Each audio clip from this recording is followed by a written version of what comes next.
You may be seated. This is just a public hearing. We'll rise at 5 o'clock, okay? Thank you. We'll call our public hearing to order.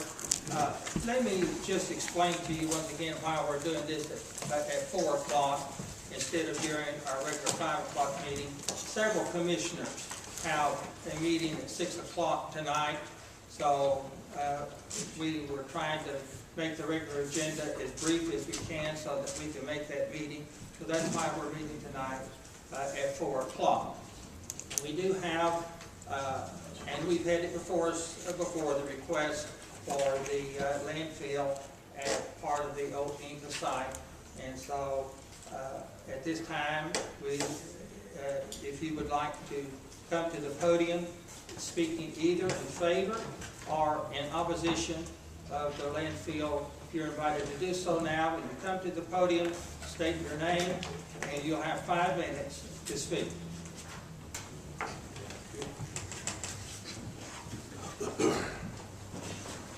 My name is Gwendolyn Holden. I live at 2343 Silver Springs Road. All my life. And I want to say on November the 5th, I went to the Joint Economic Development Board meeting, like I do every month. And Mr. Fishman was there, and some of the other board members were also there. And they brought up the Inca site. Okay? Mr. Fishman started talking, and he stated that Inca site was a 20-year disaster. That's what he said. Those were the words that come out of Mr. Fishman's mouth. For both the city of Morristown and Hamilton County. And then they kept discussing it and talking about it, just how bad it was. Even the tower there, they won't even mess with that tower because it had so much asbestos in it. Then Mr. Fishman says, also later he said, it was a dead monster. A dead monster. We all know that. All of us that's lived here all of our lives knows what it is. And if you get out there, start digging around in it, messing around in it, dumping more garbage into it, just like the waste industry people told you, they tested it, they had it tested, and it could be an environmental disaster. We're already an environmental disaster with 4 Superfund sites. How much worse does it have to get? Do you have to start seeing people fall over dead with cancer? No telling what else. And we took a survey of people with cancer rates in this county and in this city, and it's a whole lot. So this is what you're bringing in for your children and your grandchildren, and I've lived in it all my life. And I didn't even ask for it. I know vengeance is God's, and I love the Lord, but God knows I don't understand, and probably never will. But I wanted you to know that Mr. Fishman said that it was a dead monster. And if you get out there playing around in it, it may come alive. Thank you. Anybody else?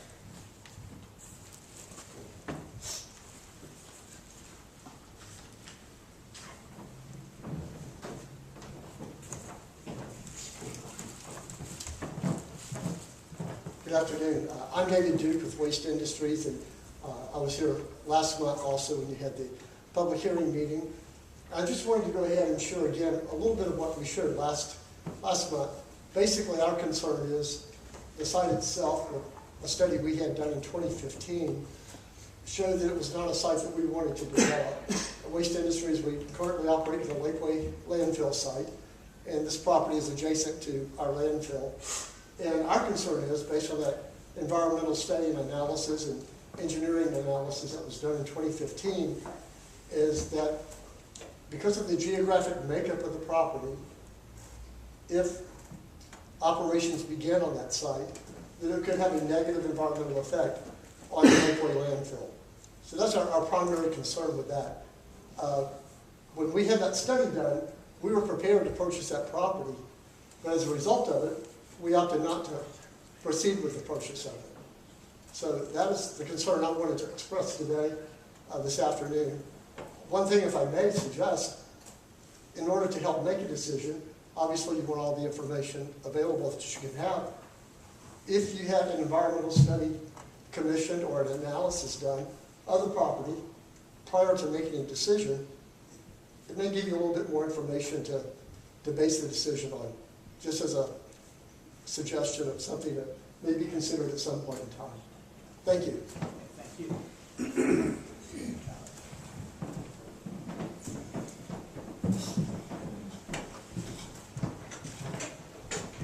My name is Patrick McGuffin. I live at 2983 Wilshire Boulevard. I'm one of the partners in Lowland Waste Solutions.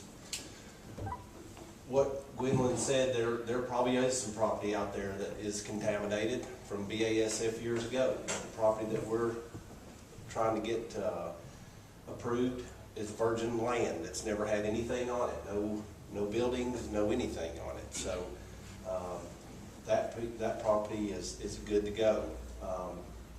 What our intentions are is we're here for the Jackson Law, as I think everybody's up to speed on that now. You have to have city council, county commission, and solid waste board's approval. The city council has approved it. The solid waste board has approved it. And now we're asking for you all so that we can go to this TDEC. And TDEC could still come back and say, you're not going to do it, or they may make it so we have to do certain things, and then we'll do a feasibility study and see if it's even worth our while to do a demolition landfill. We're not wanting to do a class 1, which is MSW. We want to do just a demolition landfill that takes construction debris, cardboard, things of that nature, brush, and we want to do that at this lowland site. We will have a TDEC certified employee on staff at all times, and you don't have to have that with a demolition landfill, but we will have one. We will inspect every load that comes in. If there's something that's in there that shouldn't be in there, it goes back to the generator, the customer. We don't keep it. If that's a one-time deal, we'll put it in a dumpster that we keep on site, and then when we fill the dumpster up, we take it to the city and the county landfill. That's pretty much all I have, unless anybody has any questions. Yes. What's the closest water source or freshwater creek close to you, and how are you going to prevent anything from getting into it? That I cannot answer how close it is. I mean, there is some out there, but we let the engineers and TDEC tell us how to do all that. We just go off of exactly what they tell us. So, As far as you know, there's no possibility of getting stuff into it, right? right. You'll have to go down. We have to dig down wherever the bottom of our landfill is. We'll have to dig down 5 feet further, and then do compacted clay back 5 feet so that water or nothing can permeate through the clay liner. So, I mean, there's all kinds of things that we have to do to eliminate any kind of runoff or things getting into the water source table. So we're kind of at their mercy. We have to do it exactly what they tell us to do. Gentlemen, this will be a good time for you to ask your questions. I got a question. Sure. Well, you're saying to us, the way I understand it is, you want our approval just to move forward. Correct. And then TDEC will decide whether the land is appropriate, whether We'll do Whatever. boring. Yes, they'll do borings, drill, everything to see how far we can go down, where the water table is, rock, whatever, and then that's they come to us and tell us, hey, you can go so far here, or so over here in this area, you can go down 10 feet. You might be able to go 3, 10, or whatever, and then that's exactly right. okay, good. I was looking here, it says shredded automotive tires. At one time we discussed tires. People bring tires out there to you all. How they gonna be handled? They're not shredded. We pull them out. we'll pull all the tires out and take them to the city and the county. They have someone that comes by and recycles them. If someone brought a little shredded tire to you, you would accept those? Shredded tires, yes, sir.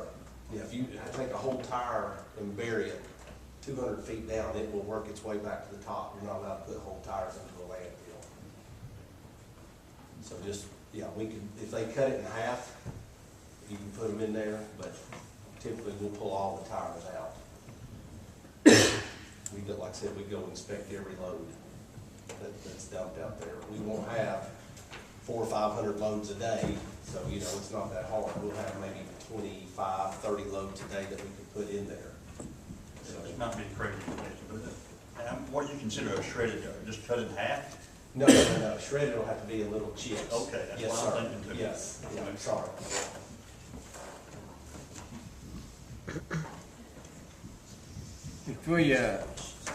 If we approve it, just like what Bobby's talking about, so we give you an approval, go ahead with it. And EPA through TDEC can shut you down Yes, sir. before you can get started. They'll do Well, water. We haven't even started an application. All I'm asking is just to submit an application right now, so that will take, to get all this, before you even put the first bit of garbage in, it'll probably be 2 years. Yeah. So, yes, there'll be all, we'll have to deal with solid waste, water, air, all these, committees that, with the state. I think that's one of the biggest concerns.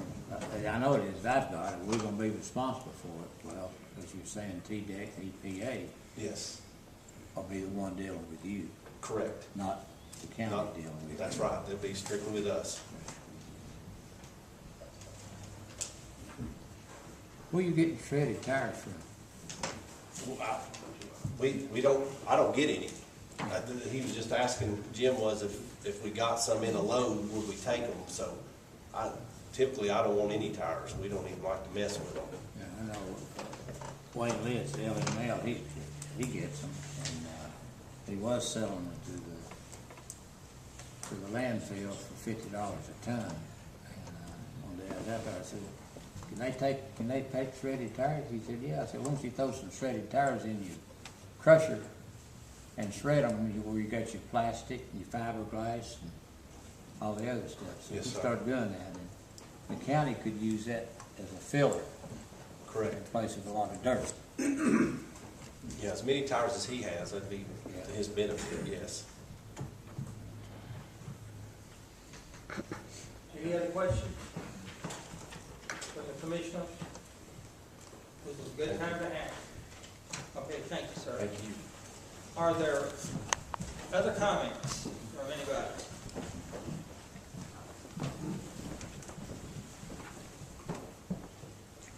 My name is Linda Noe, 2343 Joe Stevens Road.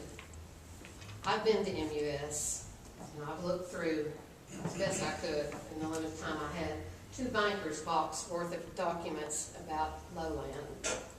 It is incredible what you can find, and it's right down there at MUS where Mr. McGuffin and Mr. Nichols are chairman and vice chairman, or whatever their position is right now.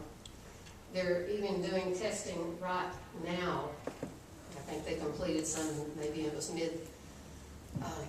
mid-October. I'd have to look.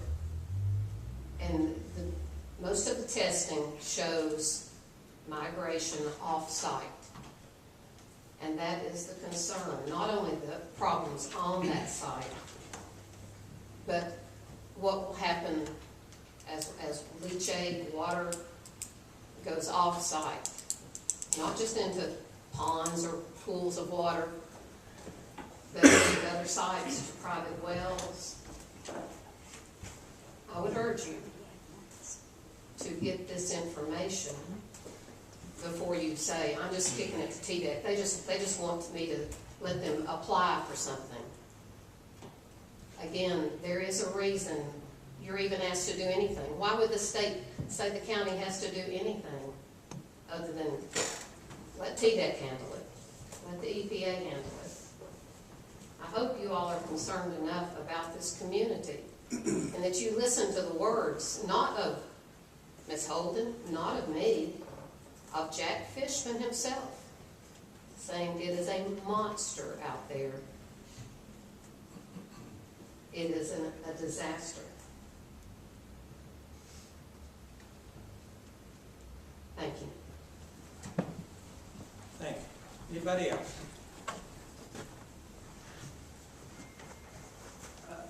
Let me ask the attorney a question. Let's say that in the excavation of the site, they happen to expose some asbestos or something to become airborne. Would we, as a county, be responsible? We are not going to be liable for that. Obviously, the concern is that it's gonna go somewhere. But we're not gonna be liable for that. Again, we're just relying upon TDEC and persons with more knowledge than we have, presumably. Do any of the commissioners have any other questions you want to ask anybody who spoke? Yes, sir. All we're being asked to do is give them permission to seek their permit, right? That's right. Okay. Okay. Can I say one more thing, Does that need to be please? Yes. Need to be made as a motion tonight? No, in the regular meeting. Okay, thank you. It has already happened in my community where I live. We have had our wells polluted, our creeks polluted, our springs polluted. We had to have water brought out to us with taps. Back then we paid $100 for the taps. We have to pay double rates for water that we get from wet utilities right now because the city and the county caused our creeks to be polluted, our wells to be polluted, and because of the landfills. They were landfills. No liners in them. There wouldn't be liners in them today if a few of us people from Hamlin County didn't go to Nashville and lobby for a bill to where we could have liners put in the county landfill and the city landfill. Now these private-owned landfills don't have liners, not plastic liners. They may have clay liners, but they don't have plastic liners. That stuff is going to go out. And I get my water now. I don't get it from the city of Morristown. I get it from the Nolichucky River. And that Nolichucky River is right next to the BASF, to the Inca site. How much more do we poor people out on the south end have to take? We've about had enough. Nobody else won't speak up, but I will, because I've got nothing to lose. Nothing. And I don't appreciate what has happened. Not only me, but God doesn't like it. It's not fair and it's not right to pollute our wells, our springs, and our creeks and get by with it. Anybody else? I have one question. I don't know who can answer it, if anyone can, but when we do this new landfill out there, We're not doing a landfill. well, I'm just saying, But I am too. We're not doing a landfill. This county is not doing a landfill. I understand that. This landfill out there, it's going to take no toxic materials, correct? Correct. How, and I may be wrong, I don't know. I'm just asking this question. How will that cause the current BASF or Inc. or whatever materials to start leaching into the water supply? I mean, that won't kickstart it. If it's going to do, it's going to do. That's another issue that needs to be addressed, I would think. It will not kickstart anything. And she is wrong, with all the landfills around here have liners. To close on, So the BASF and all those over there, no, those talking do about the not. one on Pine Brook, the old ones, Those do not. that's what I think the ones that Ms. Owens talking about. Yes, sir, I am. Next door to that. Yes, sir, I am. And the private-owned landfills do not have plastic liners. They only have clay liners. No, That's what they that's put in. incorrect. I'd rather have the clay at the end of the day than the plastic. Well, you have both. But I'm saying the clay is what, 3 with the plastic liner of 60 50 mil. mil, what is it? 60 mil. How much? 60 mil. 60 mil, that's probably, what, a third of an inch? And then the the other's got 5 foot clay. It's the one right next, this is virgin land, it'd be like going up and digging up a cornfield down on, where there's a cornfield and finding asbestos. It could be very well be. You know, asbestos comes out of the ground, they don't make it. But in this case, we're not mining. The site that was in question has been cleaned up by the EPA, is that correct? That was adjacent to this particular, kind of close to this location. That was, but we're here to approve their next step. The next step is, just walk us through the steps, Patrick. Well, Franklin or whoever. First, You get the Jackson law, that gives permission to do what? to submit an application to TDEC. And what's in that application?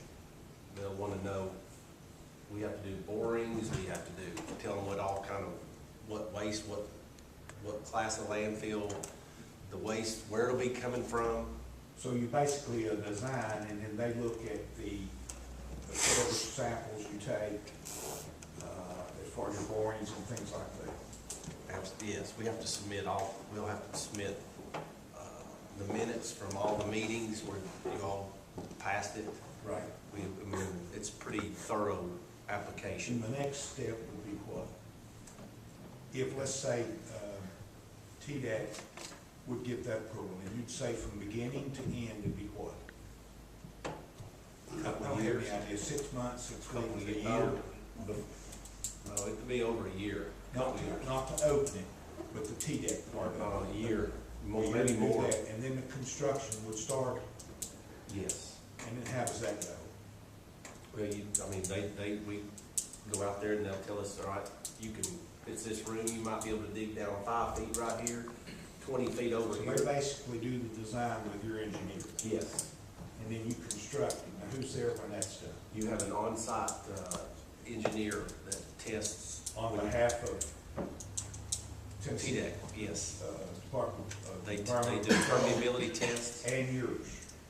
Yes. You've basically got 2 engineers working. Well, you just have to go by the one that TDEC supplies. I got you. And that's at your call, but it's their employee. That's right. And then they issue the certificate of occupancy, that's called. Correct. How often is that monitored? Once it's up and going, class or Every month. C&D, class 3, whatever we call it. Every month. It's monitored every month to show what's what. You have an inspector that comes every month. Just like with the class 1 that's 2 in town. We've got one at Southern Road, Correct. Sioux County, and then there's a license open, class 1 out at waste industry. Right. Okay, and those are both class 1s that can also accept the same refuse that you can put in this. Yeah. You can't take what they do. That's correct. But essentially what we're doing is to pass it, that the county is okay to move forward with the process. Correct. And then whose lap does it fall in? Yours? Ours. And then it goes to TDEC. Correct. And then that's probably construction, everything, 1.5 years, 2 years, or whatever, depending on the weather, I'm sure. Exactly. And the material, in the demolition landfill, you don't generate leachate. What their definition of leachate is. Correct. Be some water runoff, but it would be like at the end of the day. It's not like sludges and Right. food. The class 3 that's out on Summit Road now, it took how long to develop? So A couple years. It's a couple of years, though. Yes. Was that under one application, but there's no? No, it's a totally different application. No, but I'm saying, but you did one application, or the developer did one application on that, and then you went to expansions? Or do you do the whole thing at one time? You do the whole thing. and there's not been any problems there. Not while we had it, I don't know about now, I but don't think I there don't think Of so. course, it's got that pond that catches it, more so than the class one, I think, in case there's something in it, whether it's a stick. I've been out there before, and trash on top of it, wash it, but I don't think there's a solution. That's it. Do we have any, yes, sir?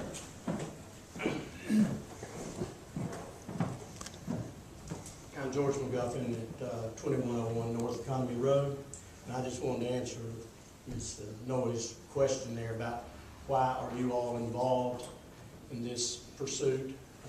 Why is each county been involved? And I've been around a long time now, and I can remember back when TDEC was totally inundated with landfill proposals years ago.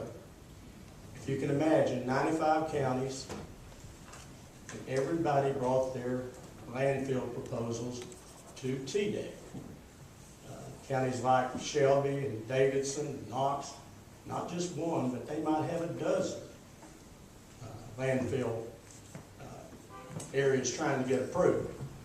The state could not handle that type of volume, so they came up with the idea of getting the approval of the local governing boards before you brought it to Nashville to TDEC. That's exactly how it happened, and I can remember when before you had to do that, you went straight to Nashville with it. And before that, you didn't do anything. Yeah, Dug and, it out, threw it in. you know, there was all kinds of things going down there. People were wanting to put landfills next to residential areas, or where next to commercial areas. So they thought if the local boards approve it, it's going to take a lot of the responsibility, a lot of the time, and they know the area better than we do. And that's the reason this thing was changed, and sometime around the 1985, 1990, something like that. Thank you. Do we have anyone else who wishes to address the commission? Seeing none then, do any of the commissioners have additional questions you want to address to this group? If not, then we'll stand adjourned until 5 o'clock.